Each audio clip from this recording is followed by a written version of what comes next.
Welcome to the Backpacking Light podcast, where we discuss the philosophy and skills of lightweight backcountry travel so you can experience the outdoors with more comfort, safety, and enjoyment. I'm Ryan Jordan.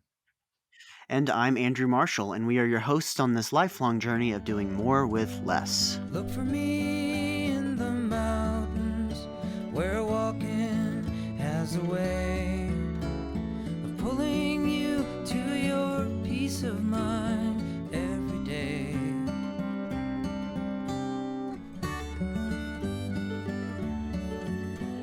Today's guest is Jeff Garmire, trail name legend.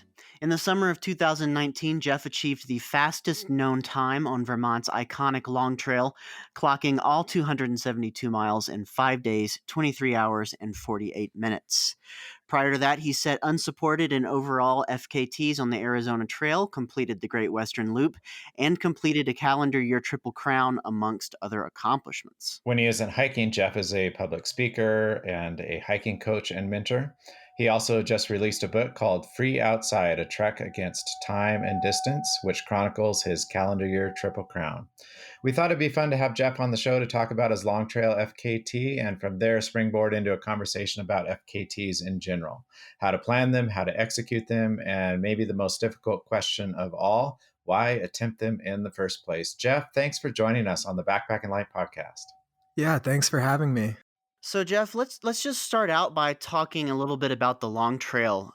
What are some of its unique characteristics, and how much did you know about it going in?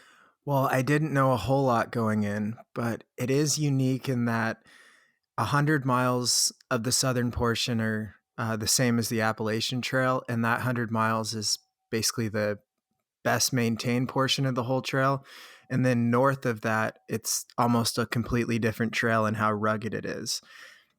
And I think it's 70,000 feet of elevation gain through 272 miles. So it's pretty substantial up and down, and it's rarely flat. It's just known as a very rugged trail overall, and muddy, of course, too, since it's Vermont, known as Vermud.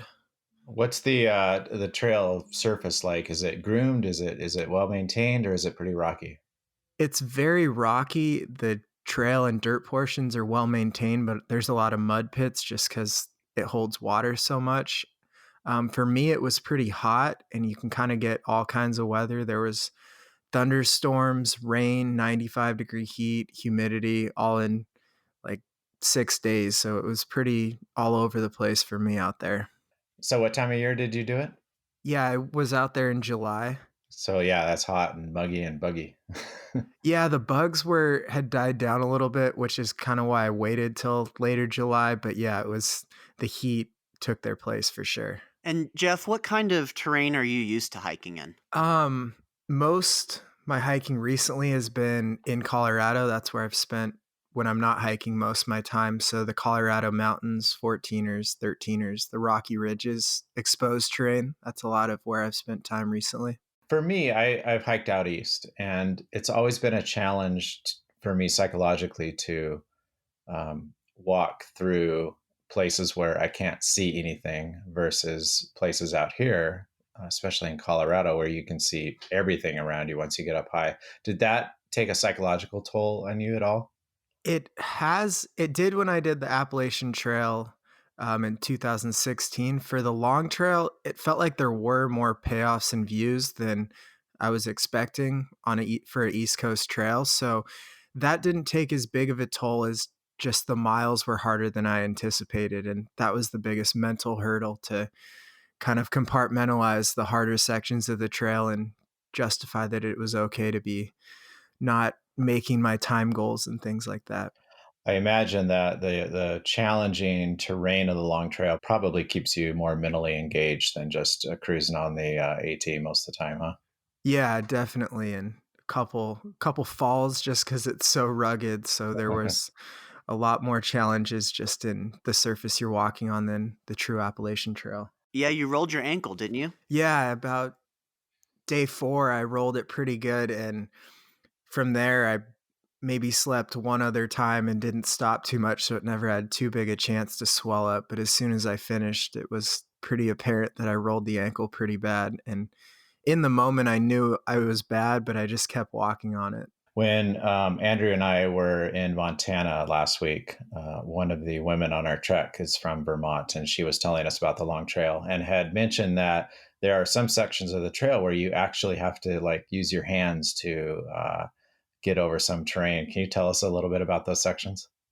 Yeah, there's especially around like Camel's Hump in those areas, you're just lowering yourself down by your hands. There's ladders that you're backing down, and this is with the backpack on. It's a through hiking trail, but it is like 3 points of contact at some areas. There's just blazes that go up the side of almost Flatiron like things Mhm. in Colorado where you're basically scrambling for 100 feet at a time and the blazes go right up the side of it. It was something I wasn't expecting and didn't do too much research on that level of climbing or kind of engagement of being alert to out there, since my whole method was push as hard as I can for 6 days and hopefully finish the trail in the fastest known time. And getting hit with some of the climbing and the scrambling really was eye opening. So when you're doing an FKT and then you encounter something like that, what was your mental approach at tackling that? Was it like, oh my gosh, this is really going to slow me down and put my FKT at risk, or were you up for the challenge? Yeah, in the moment, I really enjoyed it. But at the end of like day 2 and 3 were the most difficult, and my mileage was not where I'd hoped it would be. I enjoyed the struggles and the climbing and things like that, but I was going to sleep a little bit disappointed on those 2 days and knowing that if I wanted to have a chance, I had to do a lot better in the second half of the trail. But it really was fun out there for those days of pushing hard and scrambling, since that's kind of the Colorado thing that I enjoy. Yeah, very fun. How did you manage your disappointment and your mental state on the trail? Yeah, good question. I I think I just kept telling myself that I would be able to make it up later, or that I was pushing as hard as I could and there wasn't too much I could do. It was just like I'd continually do math in my head, like, oh, on day 3, 4, or 4, 5, and 6, I can push this hard and make up for it.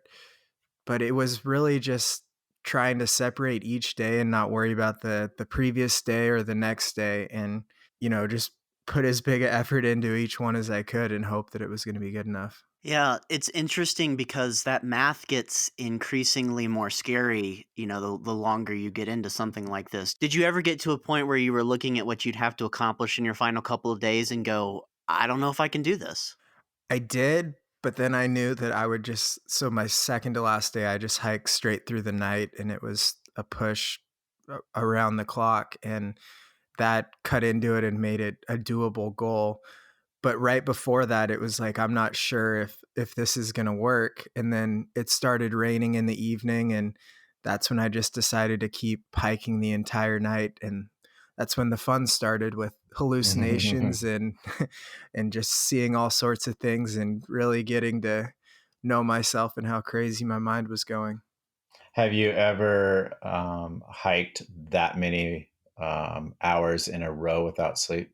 No, I don't think I've ever on the Arizona Trail, I did some days where it wasn't much sleep, but I broke it up with at least a little sleep pretty much Right. every day. There's a huge difference between taking a 1 or 2 hour nap on the trail and then doing something with no sleep mentally. So you said you had some hallucinations. Tell us about those. Yeah, I it was the morning, so I'd gone through a full day and then the full night and then the next morning, and I was walking and it felt like I was just on a pogo stick with my eyes bouncing up and down, and then eventually looked down at the ground and it felt like I was walking through children's toys just littering the ground, and it was strange, like it would last for a couple hours or hour or two, and then they would kind of subside for a few hours and felt like it was normal, but then they'd come back a little bit stronger. So it was just this wave, whereas if it was constant sleep deprivation hallucinations, and I really would have been getting nervous, but knowing that they would go away for a little while made it not so bad, I guess. Was this the first time you've experienced hallucinations? I had some at night on my second to last night on the Arizona trail, but those were so there was a it was nearly a full moon and just the moon shadows and being tired.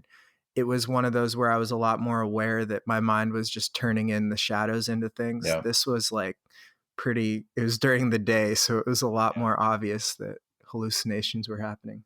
I come from an alpine mountaineering background and have done several of these all night and all the next day pushes. And the hallucinations were in the beginning very disconcerting to me, but once I kind of knew what was going on, they become data points for the future that inspired me to push harder. And I think from an FKT standpoint, now that you've been through this experience, you've got some really good data to know how you react to it, and it's unpredictable, right? But Yeah. it probably gives you some insight into how to strategize your future FKTs. Yeah, I think it was really important to have a few nights in a row where I didn't sleep too much in Arizona and had some hallucinations, so I'd at least been there in some way, where when they came in Vermont on the Long Trail, they were a lot more intense, but I'd been to that place before and just took it further, so it was a lot easier than just getting hit with massive hallucinations out of nowhere. You mentioned in your trip report that you were using mantras to kind of manage your mental state. Can you talk about that a little? Yeah, it was especially on day 2 and 3, it was a lot of things just like stay positive, tomorrow does or yesterday doesn't matter, or just like things to try to stay present and in the moment, because I think that's the easiest way to overwhelm yourself is when you have these, especially hiking, you have micro goals and you want to hit places at certain times. And if I missed one by 20 minutes, I could be disappointed.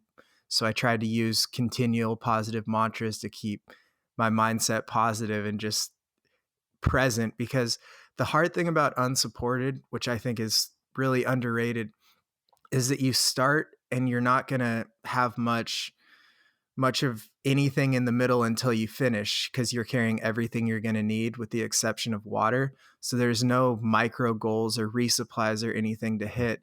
And it's kind of overwhelming for, at least it was for my mind on the long trail, like days 2 and 3, to know I still had so much ahead and was struggling, that the mantras to stay positive and in the moment were the only way I think I could have mentally handled knowing what was ahead and how hard what was behind had been. Have you seen Jason Fitzpatrick's film Unsupported? Yeah, I have. Yeah. So I got to watch that at its premiere down in California. And what struck me with that film is watching these FKT hikers come off the trail at the end, and they were absolutely just spent, totally trashed. So, where were you at the end of the long trail? Did you feel like you had any reserves left, or did you just totally give it all you got? First off, I think I was at that premiere too, Oh, but right on. yeah, at the end of the long trail, I felt like I had given it everything, and I've always been able to nitpick and go back and think like, "Oh, that was a good learning thing," or "Could have done better there," but I felt like it was as close to I could have expected out of myself as possible on the long trail. So I had this goal going in. It was pretty arbitrary, but I thought I could break 6 days, and that was the goal the whole time. And the current record was a little bit it was more than 6 days, but I just knew I could beat 6 days and pushed for nearly 6 days and broke it by 12 minutes. So I just it was just amazing to have this experience where that was the goal and I achieved it by just the smallest amount of time. And I don't know, I learned more about myself and how goals work if you really care about achieving them from that than anything else. Just eyes on it and did it by over 6 days, found 12 minutes to beat it by.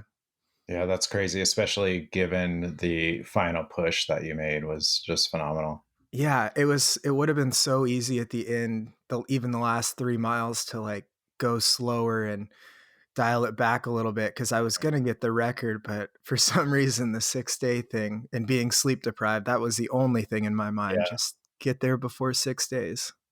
So when you got off the trail physically, what kind of shape was your body in, and how long did it take you to recover?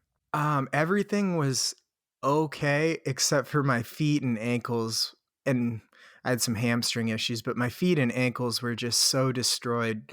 So it was pretty wet and muddy the last couple days, and just pushing so hard in mud and basically soaking your feet in shoes for 48 hours is not very conducive to having healthy feet. And I got some messages from nurses saying I should go get them looked at. They look so bad, but they all everything bounced back. I just was really struggling for 2 or 3 weeks there.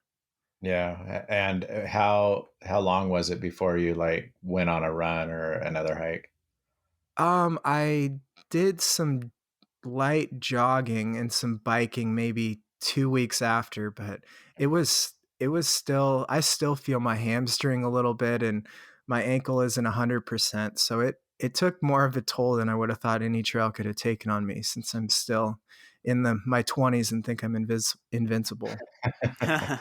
Well, while we're talking about biking and running, what kind of training did you do going into this attempt? For the Arizona Trail and this trail, I've always separated it into two stages of training. So the first one is to get your body in, or get my body in the best shape I can, which is usually through running, since it takes the least amount of time per day to get a good workout in, or running. I did skiing for Arizona, just like logging a bunch of miles and exercise and just be in great shape. And then the second phase of the training, I think it's really important to be on the trails and hiking or running or fast packing, however you want to do it, but with your gear to both dial that in and to be in shape for long days. So for the long trail, I was in the Sierra Nevadas and logged 350 miles or so, and there was a bunch of snow and stuff, but it was just getting those miles under my feet to feel pretty dialed in for that. And then for the Arizona Trail, I was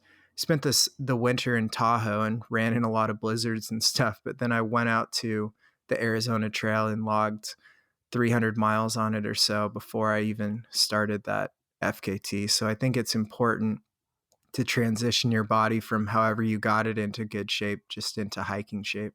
What does your last week before an FKT look like? I don't taper too much. I'm pretty big on doing something every day, but maybe it'll be start a couple 30-mile days and then 5 days leading up to it, lower it down to 15 to 20-mile days. And usually the day before, just try to rest up. But on through this time where I'm on a trail and hiking, I try to get 10 plus hours of sleep a night leading up for a week or two before the attempt, just because I know that I'll want to be as well rested, because that's all going to disappear pretty quickly when I'm pushing hard for a speed record. I've been studying the practices of Kilian Jornet with training, and he does not taper at all. I mean, he like goes into an event full on, and I think it's a testament to higher levels of fitness. You may not have to taper as much as you think you do, because you'll lose some of your fitness going in. So for me, it's always been a challenge to balance how much am I going to do that last week, so that I can be at in a peak condition versus resting enough to allow the adaptation to occur for all the training that's been accumulating up to that point. So it's interesting to hear you say that you're still doing 15-mile days. Yeah, I think it's pretty important to keep doing something. I don't understand how some of the ultra runners going into an event are doing just like 2 miles a day for the Right. last 3 weeks before an event. I'd go crazy. I think Yeah. mentally that just can't be healthy. Sure, sure. What kind of food did you take on your attempt, and how much of it did you take? So I had it pretty dialed in for calories per day.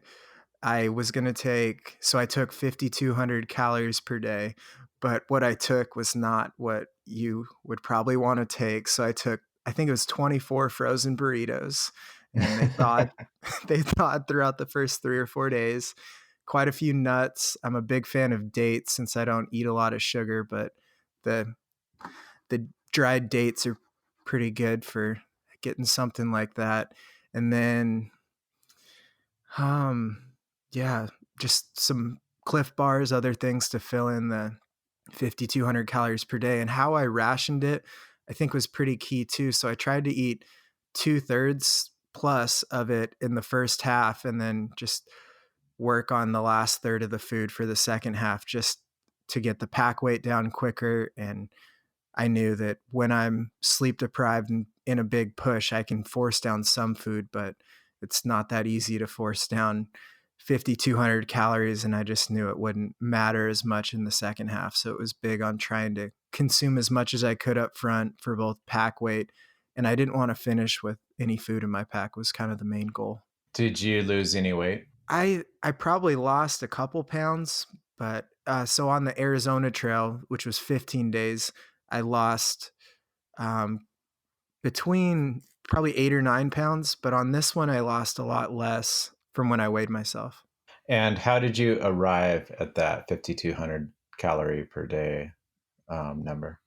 I did, it was like 6,300 or so in Arizona, and that worked well. And then I knew this was almost a third the length, so I could drop it lower and not worry too much about it because I'll be running on stores. It's mostly, to be honest, it's mostly a mental thing to be able to eat and not feel awful, I guess. So I just thought that was a good number and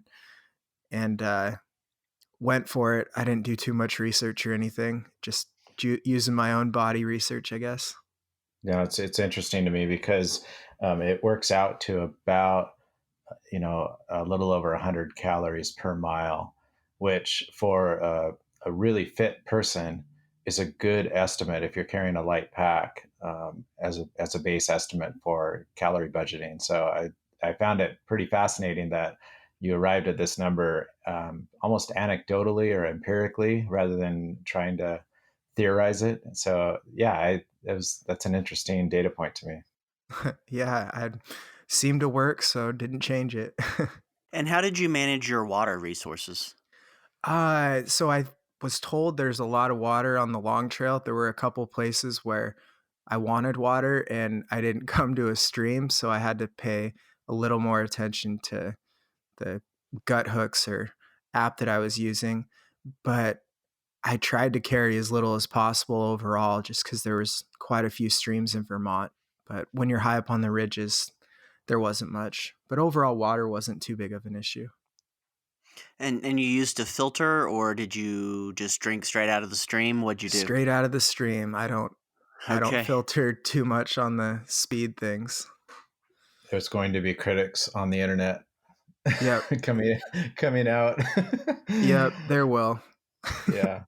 It's most people I've talked to who are really serious about FKTs, this is also their strategy. And are you going into it with the belief that you might get sick, but you're going to take that chance because the time savings is worth it?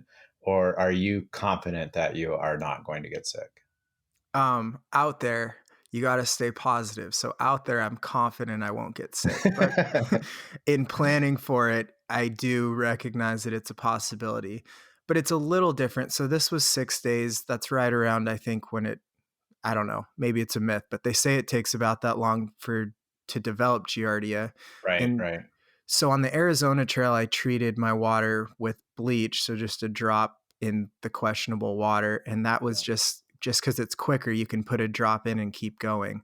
So that's the main reason is in Arizona when I had to carry 4 liters of water or 3 liters, treating 3 liters, that can be the time it takes to walk a mile and doing it a Right. couple times a day. That's why I went with bleach. How often are you actually stopping and resting, getting off your feet, and for how long? Maybe every 10 to 15 miles, depending on the terrain. And the goal throughout the day is to never take my pack off until I get to one of those times that I want to take a little break or rest or snap a photo or something. So everything is stored in either side pockets or the mesh pocket on the back of my pack is cut slanted so I can reach into it without taking my pack off.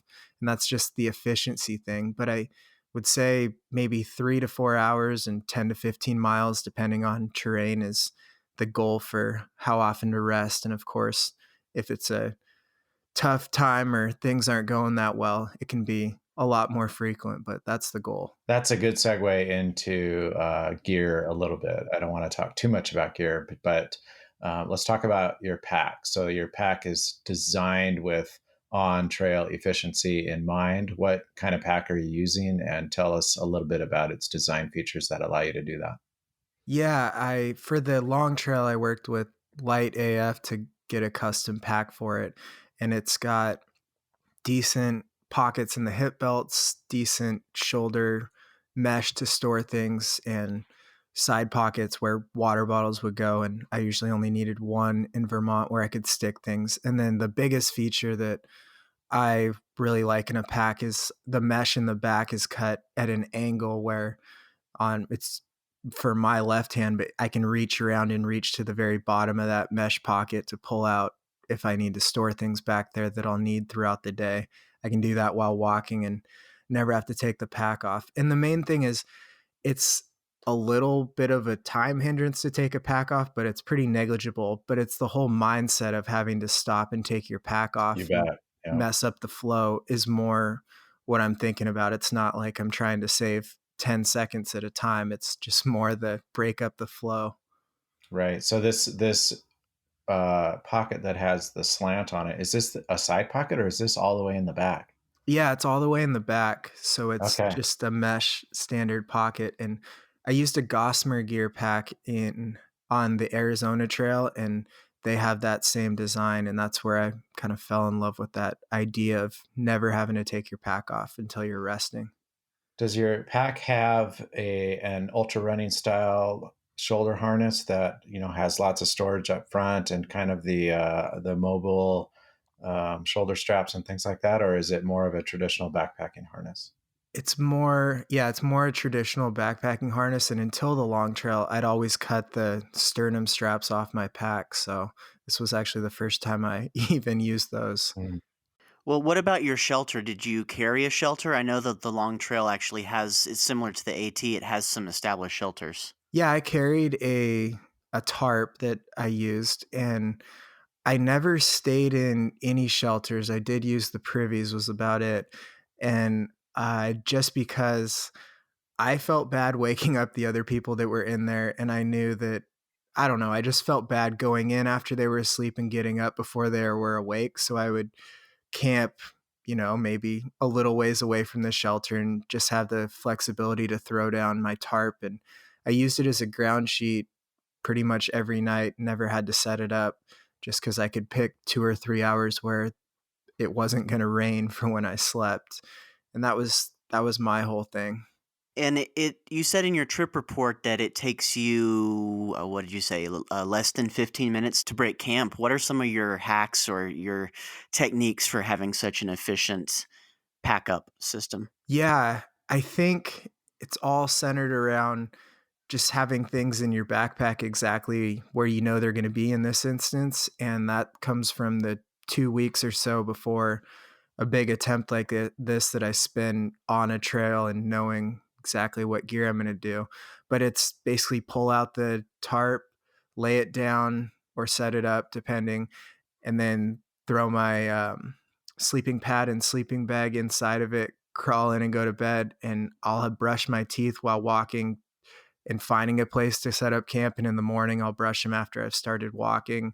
So it's pretty much only to set up my sleeping system and to sleep, and then ready to do everything else while walking. That's awesome. Tell us about it. You're brushing your teeth while walking, which is a very common technique among FKT hikers. Tell us how you've arranged your gear in your pack on the outside of your pack so that you have access. What do you need access to, and what do you keep inside your pack? I will keep the food for the day on the outside of my pack.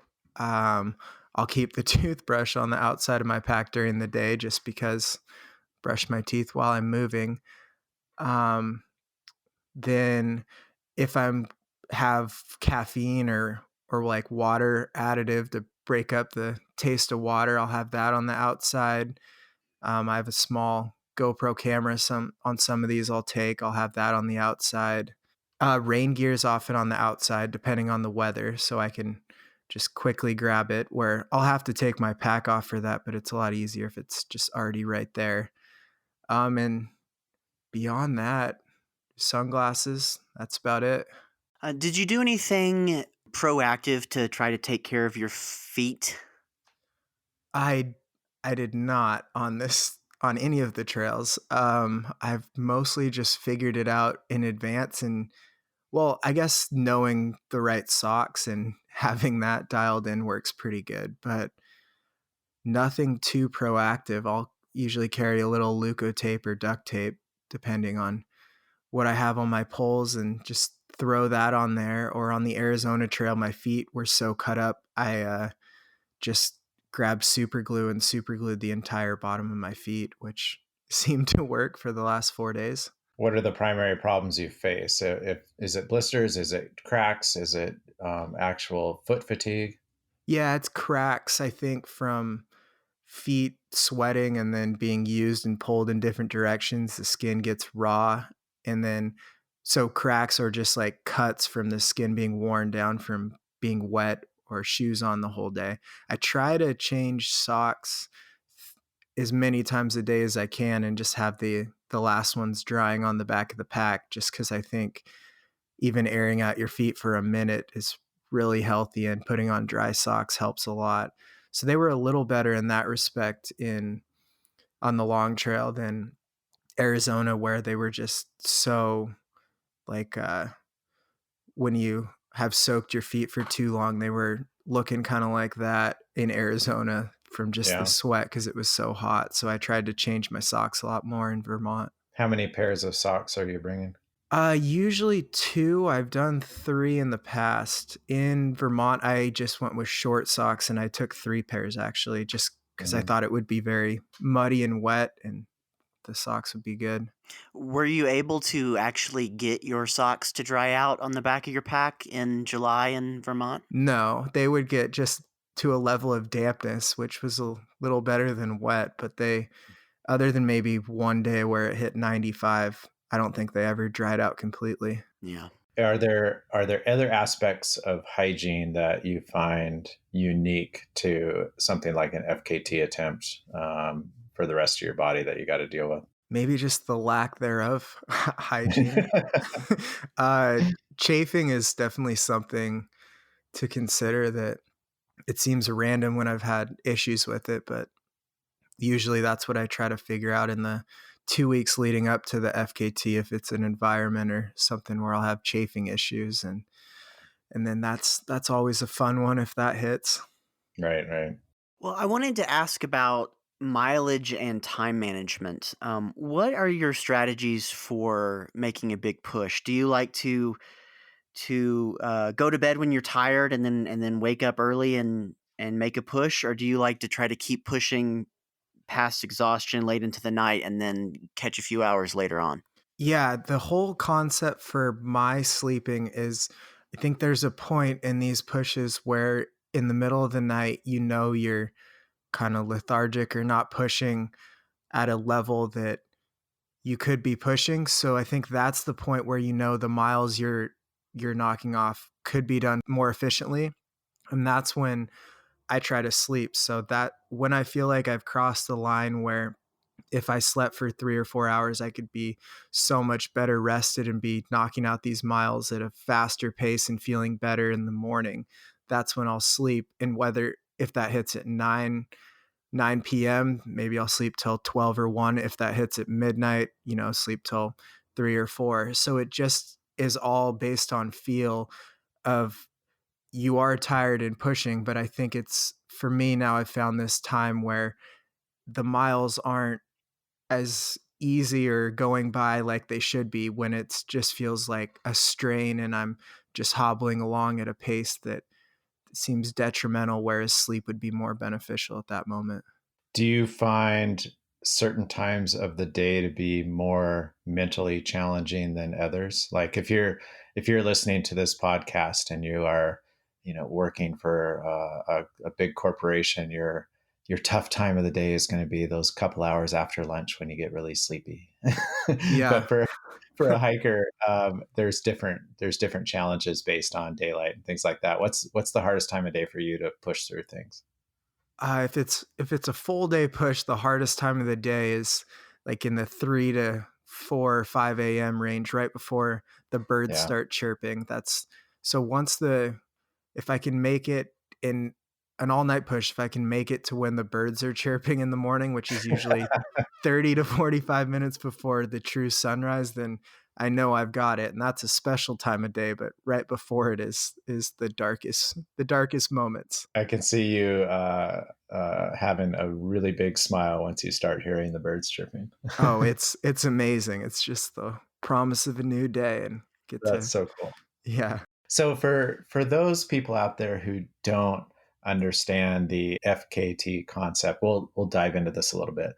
But this is a record-setting attempt, and there needs to be some validation and proof in order for your records to be acknowledged. So tell us how this is done, because there's technology involved now, and so I'd like to understand your process from maybe you do a pre-announcement that you're doing an attempt, and then you're using technology to prove it, and then perhaps you're announcing that you did it. So tell us that whole process and what it looks like.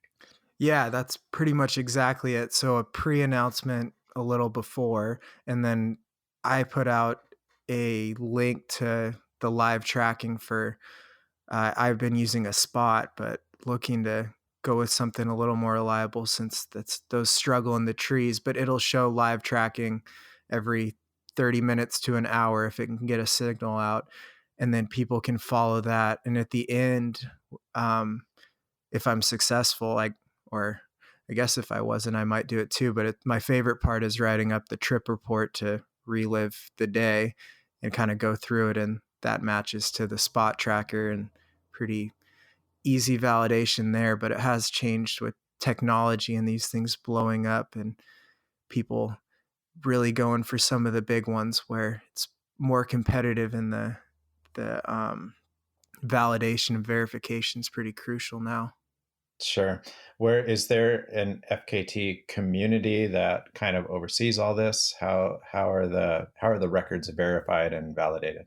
Yeah, it's pretty much through, I think it's called fastestknowntimes.com is the big site. And Peter Bachwin, one of the guys on there, probably spends more time than than he wants to admit verifying these and getting through. And then the community holds people accountable with how with trackers and things like that as well. So, Jeff, you got your start through hiking the PCT, and after that, your adventures kind of got steadily more extreme. I'm interested in how you went from kind of just being a normal long distance hiker to attempting to set FKTs. Yeah, it's quite a progression actually. So at 20 years old, I did the Pacific Crest Trail and fell in love with the lifestyle and how the simplicity and everything and how much joy it brought me. And then, well, while you're on one of those hikes, you have pretty much infinite time to think. So I'd just become aware of what the Triple Crown was, and for some reason at that time in my life, I thought, I don't know if I could ever have two more 5-month chunks off of life to hike the two other trails, the Appalachian Trail and the Continental Divide Trail remaining. So I wonder if I could do those two in 1 year. And then later on that turned into, I wonder if I could just do all three of the trails in 1 year. And then when I was done, I looked it up and saw that a couple people had done it before, and it just stuck in my mind for a few years and did a shorter through hike on the Pacific Northwest Trail in the meantime. And then some things changed with my job in Denver. And instead of going out for more work for new employment, I just decided that was the time I was going to go for the calendar year Triple Crown, and just decided a couple months before and started the frenzy of getting ready to do it. And then it was good, but and it was successful and learned a lot, especially about winter backpacking, but it still felt like three distinct trails because I had to travel between the three trails. And I loved the length of it and how long it was, and was pretty budget conscious and able to do it cheaper than other people have done the same thing. And so after another year of working, I was kind of thinking, I wonder if I could just find a big enough through hike where it's constant, like a loop or something. And I found the Great Western Loop, which Andrew Skirka had done, and that's basically 7,000 miles and a loop around Oregon, Washington, California, Arizona, New Mexico, Colorado, Wyoming, Montana, Idaho, and it just circles the whole West. And that was kind of what I was looking for in something huge, connected, a true through hike. Because the calendar year Triple Crown was cool and it gets a lot of attention, but it was still 3 different through hikes fit in the same year, and having one big one just seemed like a pretty cool idea. So I did that, and then after I finished that, I kind of had this moment where it's like, well, man, done a 8 month adventure that total like 15,000 miles. So I've done pretty long things, and I wonder if I could do faster, shorter things and see how that compares. And that just shifted my whole thinking to the fastest known time world, or the speed record world, and just seeing if I could do things fast successfully in comparison to others, whereas I'd already proved to myself I could do things for months on end and super, super long distances. So obviously there's a huge difference psychologically and physically between doing a marathon through hike like the Great Western Loop or even one of the Triple Crown trails, and then doing a fast pack or FKT attempt on a short trail. So is one or the other more satisfying to you? And if so, in what way? I don't think any of them, maybe it's like kids, they're all great in different ways. But I personally like the Great Western Loop the most, just because it was the biggest through hike I could come up with. It was successful. A lot of things went right. And in the middle of it, I did Nolan's 14 in Colorado, which was kind of the eye opening thing of maybe I could try these FKTs. It just it was my favorite hike I've done because it was so far, so diverse, and all connected by just walking instead of having to travel between through hikes for the year. So I think that's the most rewarding from the through hiker sense. And then the long trail, just getting the arbitrary goal I set by 12 minutes was one of the most rewarding things, and really makes me think about setting lofty goals, and maybe it is possible to set something and achieve it by 12 minutes again. Jeff, are you able to maintain any semblance of a quote unquote normal life, maybe especially relationally? I mean, you're out in the woods for 8 months at a time. How does that affect your relational life?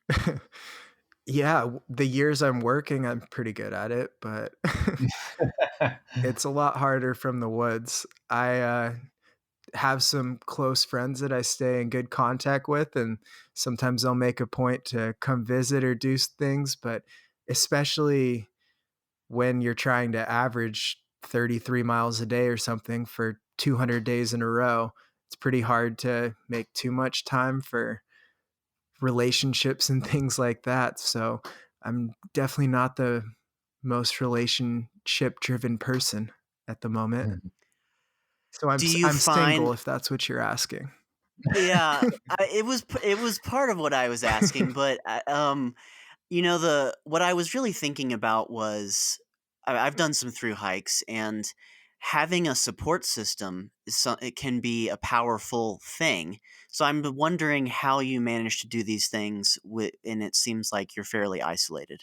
Yeah, I think my dad is my biggest fan, and he's helped with resupplies on all the long stuff. So that's been a huge support system on the 7 and 8 month adventures. And I think it's been a little more stable the last year in doing these shorter things. So maximum has been 15 and a half days on the Arizona trail, so 2 weeks.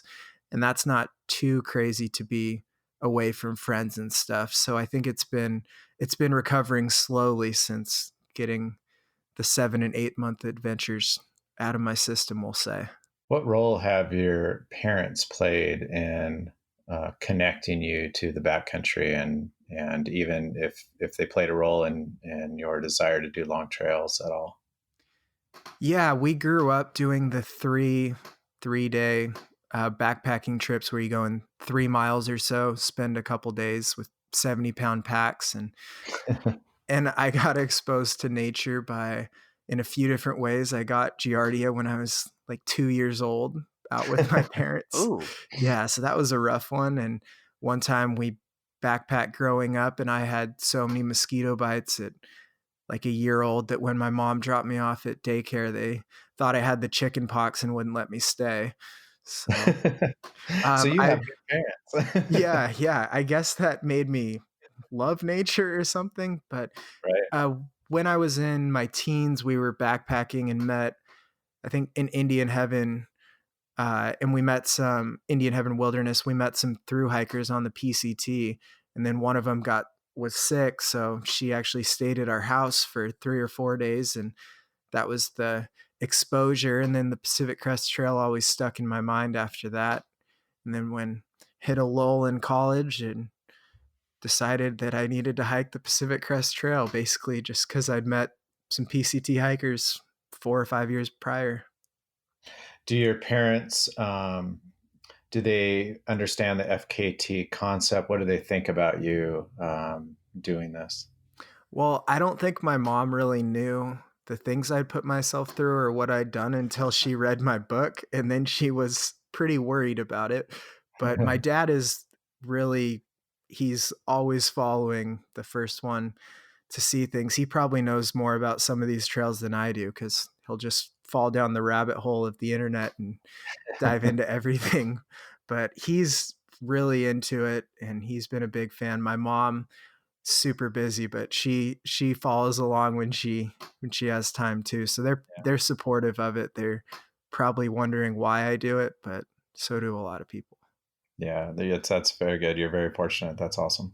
Some people say that FKTs distract from the point of hiking and being in the woods. There's kind of a little bit of a backlash against it, especially as it's gotten more popular and the FKTs seem to be being set with more frequency. How do you respond when that comes up in your life? Yeah, there's definitely a backlash currently, but I think there's obviously many ways to hike a trail, and testing your body is a thing a lot of people want to do in different ways, whether it's running a marathon or going and hiking a loop around uh, Mount Rainier or something, and just choosing to push your body and see what it can do on this already dirt track in the woods that's a trail, I think is one of those things that should be pretty easy to understand why you're doing it. Although I do understand that you're missing things, but in one respect, hearing the birds chirp every morning, I'm seeing things just a little bit differently. I think it's a very personal thing, at least for me, it is that I'm not too worried about the thoughts of other people about why in the world you'd want to do it or what you're doing out there. Whereas it's what I enjoy, it's what I like pushing towards. I've done through hikes in all the ways of very long, traditional, or fast, and I found different types of enjoyment out of all of them. So I think that well-rounded and knowing where they're coming from at least helps understand why it seems weird to just blaze through a trail. And I'm sure in the past I would have said FKTs wouldn't really be for me because you're just pushing so hard and missing a lot, but here I am. The difficulty of dealing with what your body and mind go through on a really difficult outdoor adventure is is immensely challenging, often painful, difficult in the moment. The reward you get afterwards, I think, is incredibly powerful, mentally and emotionally, and that's what always drew me to do challenging things, or face a storm head on, or attempt a long, fast route. And I think people who don't push themselves hard maybe don't have a connection to this type of reward. And a lot of the people that I know that do FKTs cite this as a deeply personal motivation to see what they can do, and then you reap psychological rewards after that I think are really powerful. How do you feel about that? Yeah, I think it's really important to push the mind to this level where, or just this mental toughness, and then you can always get back there and just broaden what you can do. And it's given me, even just a through hike of the PCT has given me a lot of confidence. But all these things of having a little bit of doubt, and it'd be so easy to quit, but then pushing through that and then successfully making it to the end where there was some doubt along the way has really just paid off huge in the mindset and the ability to want to attempt things and how to think of challenges, even planning, attacking goals and micro goals, just being able to know that when it seems like it might not happen, if you push through that, it can still be done. Like it's never truly out of reach is kind of one of the things I took away, especially on the long trail, where halfway through I was pretty doubtful just in how things looked. And I didn't know that I had this level of push and drive in my body and able to accomplish it. That, I mean, it was physically probably not great long term or anything, but mentally it was so worth it just to know the power of goal setting and focus and things like that. And it was very personal to go through hallucinations and decide I didn't need to sleep. I could keep pushing, and all these little things where quitting would have been, or slowing down or something would have been very easy. But just knowing that I could probably still hit the goal, push for it, and actually hit it, just, it taught me a lot personally that's hard to convey to the masses. And I think that's the beauty of the FKT is you get your own personal lessons and accomplishments out of it, because I'm not really making any money from any of this. It's just more about what I can learn about myself and push to a certain level. Yeah, totally. Do you find that there are lessons that are transferable to your day-to-day life? I mean, your day-to-day life looks like a hiking life, but do you find that some of these lessons are transferable to things outside the hiking world? Yeah, I think there's huge strides in compartmentalizing either failure, adversity, or success, and then breaking up a huge task into smaller goals. Like on the Arizona Trail, it was go resupply to resupply, and if I'm successful with each of those, then I'll be successful in the whole thing. But I never looked at the journey in an aggregate, and then just efficiency. And I think there's so many of the most important concepts in life that are just amplified in the through hiking world or the fastest known time world, just because they're essential. And it's really what your time boils down to is just toughness, efficiency, drive, all those things, execution of a schedule. Yvon Chouinard has this great quote, and it's the antidote for depression is action.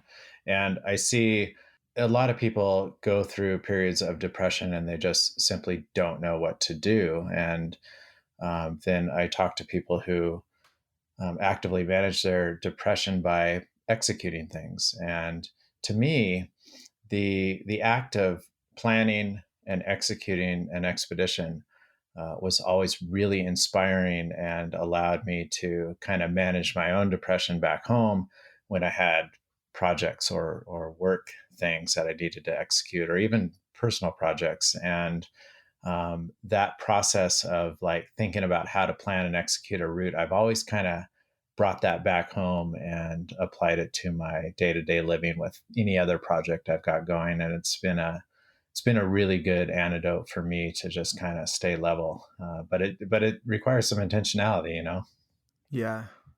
Yeah. I've really struggled with depression in the past too. And I think one of the easiest things when that is happening is you feel like you don't want to do anything. And both the Great Western Loop and the calendar year Triple Crown, the first step towards managing that was opening up Excel and starting a spreadsheet, just starting the process. Just, I think, you know, takes a lot of courage to start something where maybe I wasn't even going to do either of those. But I think just having the just making myself get up and try to push towards maybe I can turn this dream into a goal, into a plan, into a reality.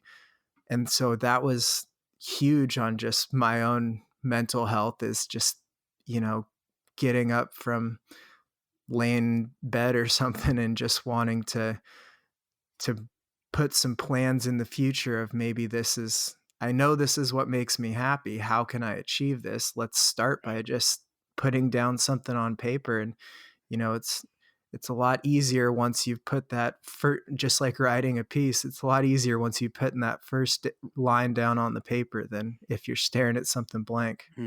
Yeah, absolutely. Yeah, boy, would I love to see the Venn diagram between people who struggle with mental health issues and people who complete long distance trails. Yeah. I bet it would be really interesting if anyone could ever get some real data on that. Yeah, it would be interesting. I have a relative who believes that people who do long distance trails do them because they have mental health issues. But I totally think that there's some crossover there if you're willing to intentionally look at the benefits to, one, being outside and disconnected from modern technology for a bit, and two, just the act of executing your basic survival needs when you're on a trip, and the ability to bring that back home and apply it to your day-to-day living is I think really powerful. Yeah, and I think we're pulled in so many directions today between our life online or social media or work or family relationships, all those things, that when even you're hiking for a weekend or a loop or a through hike, your goals are so simplified that it's that true joy in accomplishing them. Whereas in real life, you can accomplish something in one realm, but worry about something still going in another. That's where I really like the simplicity, and the FKT world just amplifies that even more, since you're pointed towards one thing, and it's pretty cool to know in your mind that that's the only thing you're going for in this moment, and you don't have to worry about all the external things.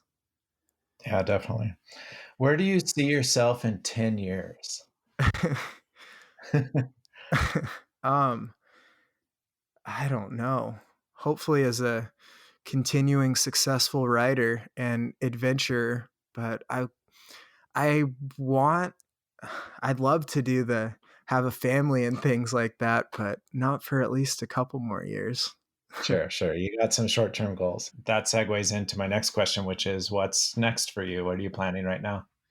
The biggest thing I'd love to do is run the Barkley marathons. So, Oh man, you yeah. are a glutton for punishment.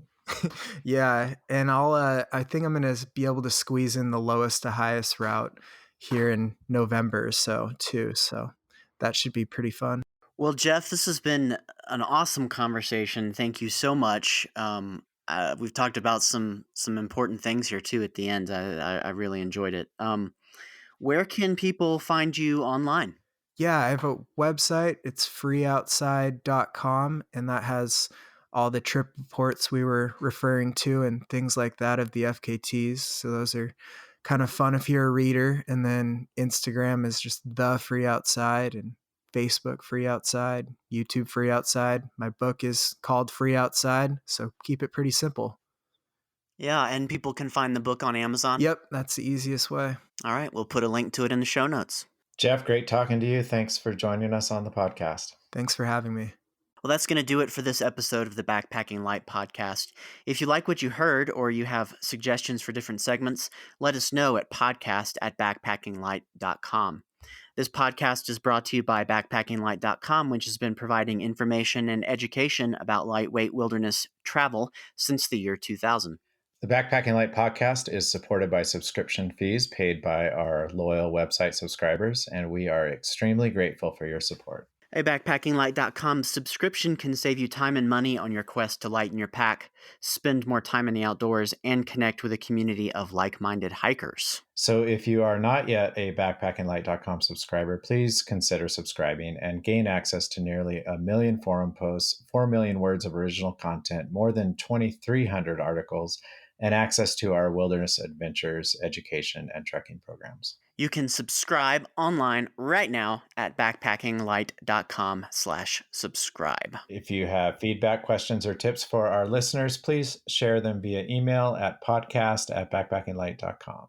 You can download the show notes for this episode by visiting backpackinglight.com/podcast. And note that this podcast is available on iTunes, Stitcher, Spotify, Google Play, SoundCloud, and YouTube. Please leave us a review because it helps other people find the show. Thanks for listening to the Backpacking Light podcast. I'm Andrew Marshall. And I'm Ryan Jordan. And if we can leave you with one parting message, it's this: pack less, be more, because lighter is better. Happy trails, everybody.